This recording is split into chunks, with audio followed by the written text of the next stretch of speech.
All right, grade 11s. This is part 4 of this lesson where we're going to now spend some time reviewing those special triangles you learned in 5.2 for 30, 45, and 60 degrees, and how we can use those amounts, those exact values, for sine, cos, and tan by reflecting and transferring those amounts, multiplying those amounts basically, to the other quadrants based on the position we're given.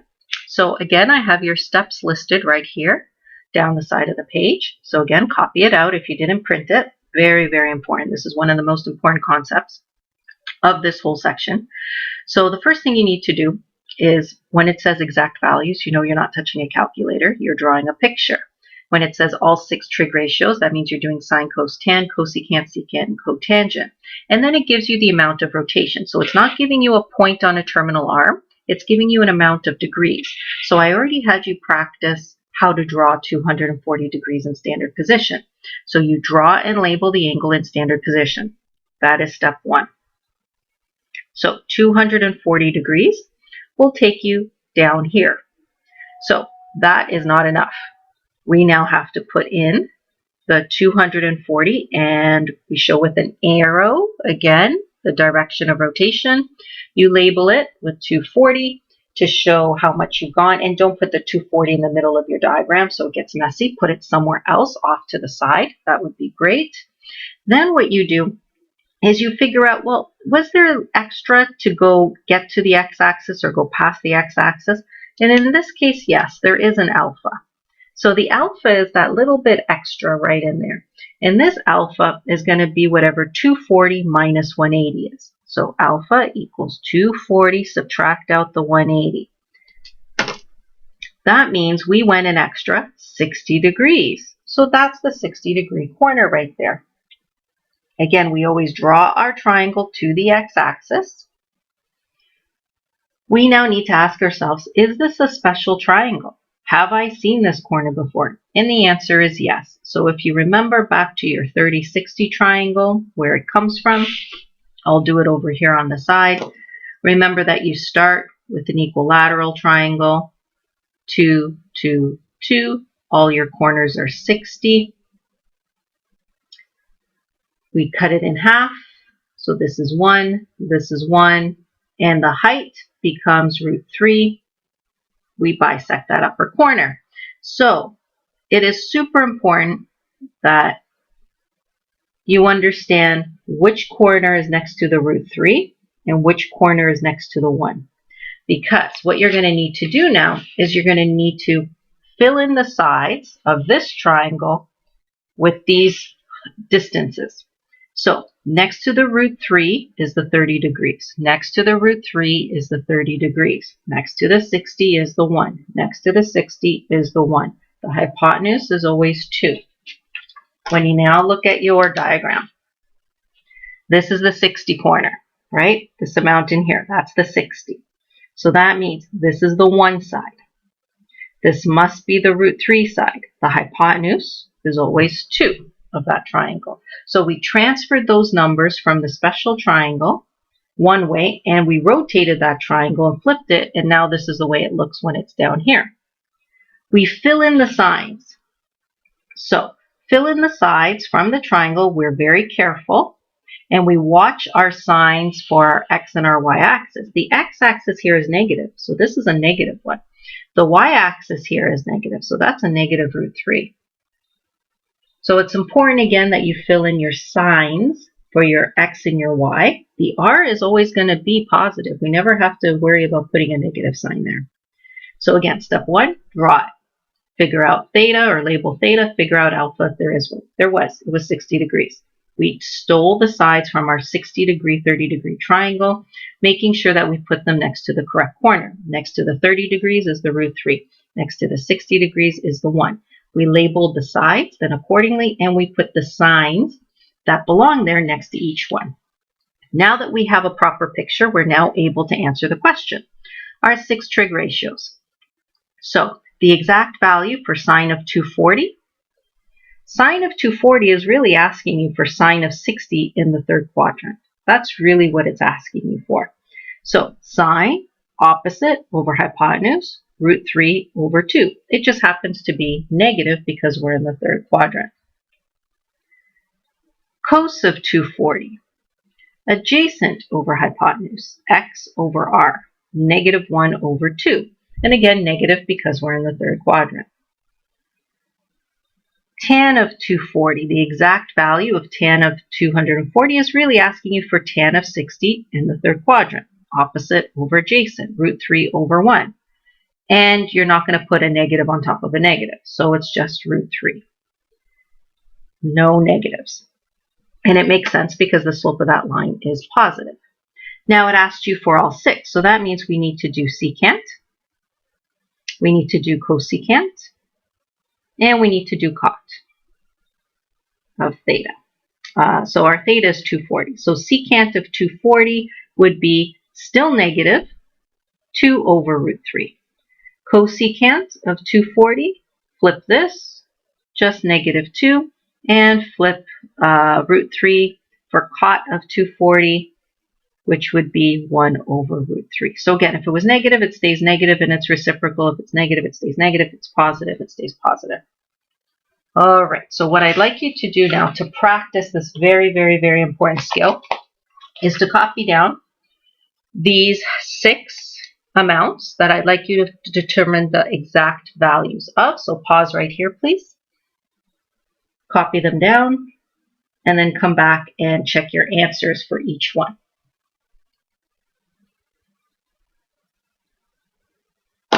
Okay, so let's start. Now notice I'm not asking for all 6. I'm just asking for a specific one. So you're only answering the question once.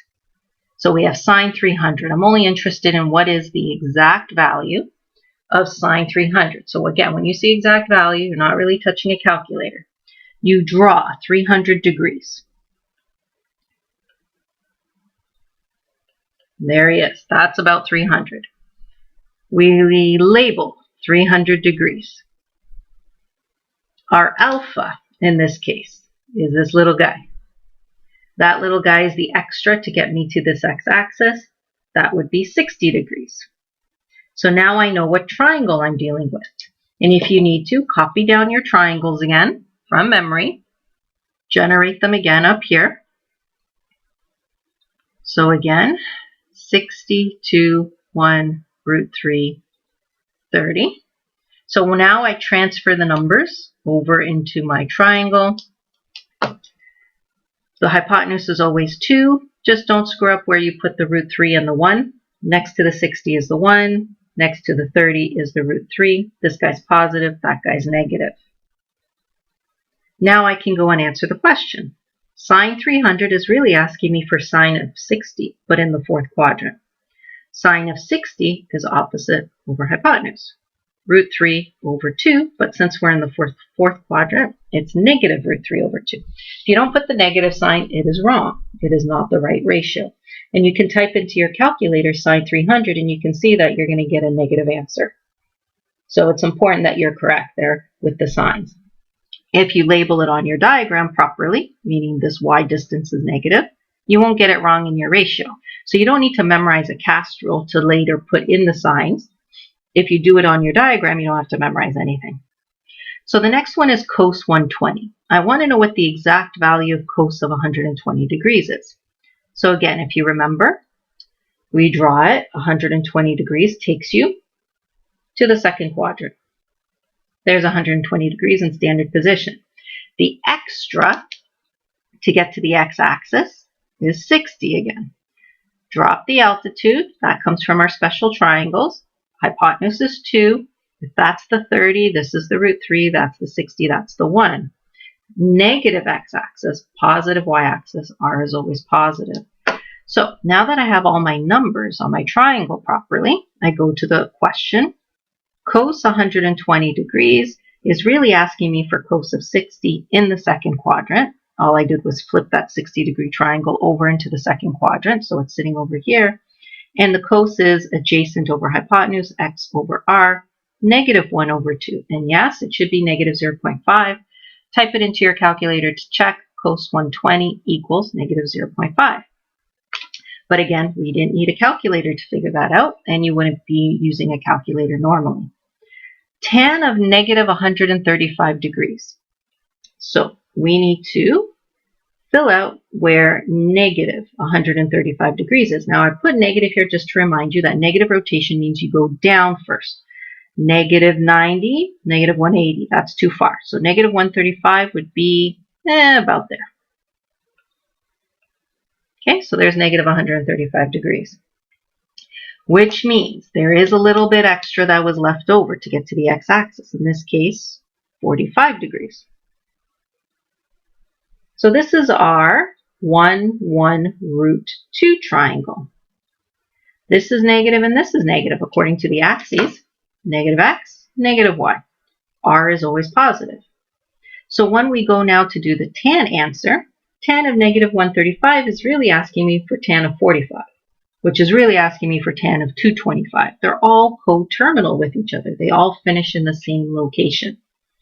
So tan 45, opposite over adjacent, negative 1 over negative 1. You're not going to leave that as your answer. You're just going to write positive 1 when you finish it off. Always reduce, always check your signs.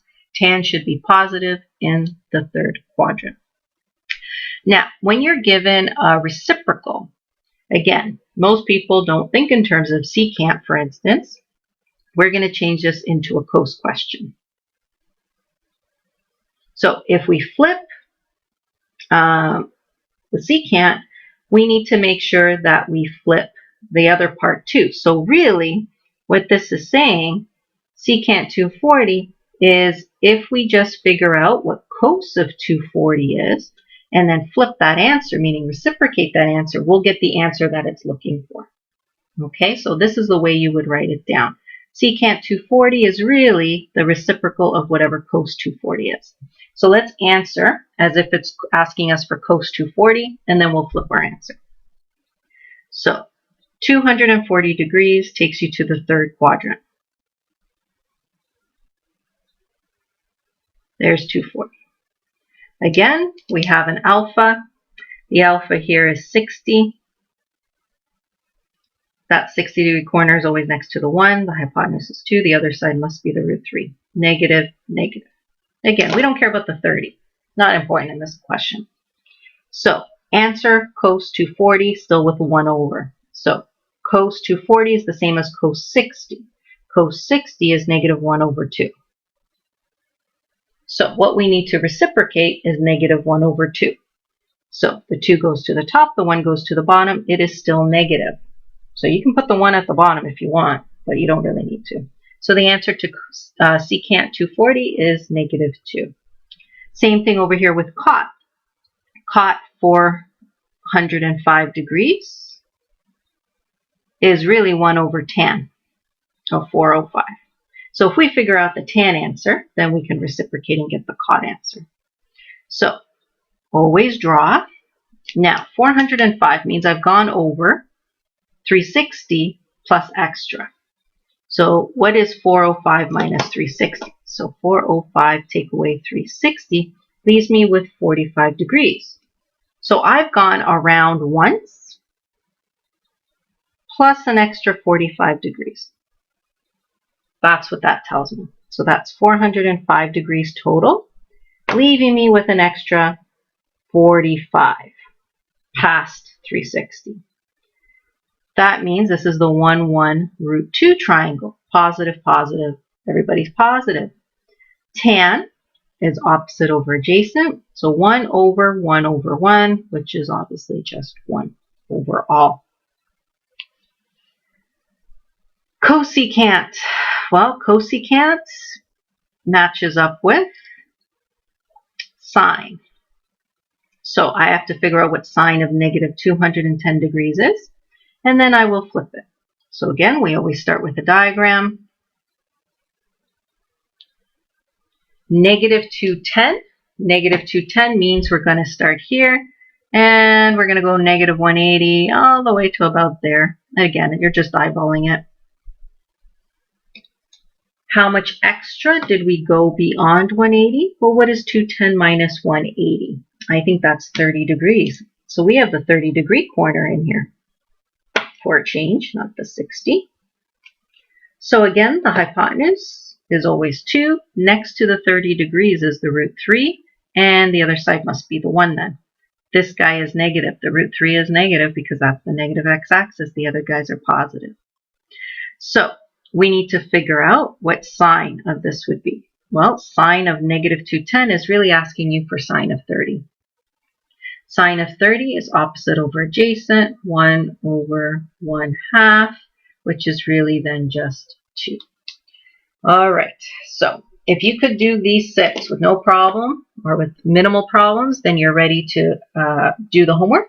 If not, listen to the video again, do the questions again yourself, come back and check your answers, and then try the homework. Let me know if you have any questions, and then move on to 5.4.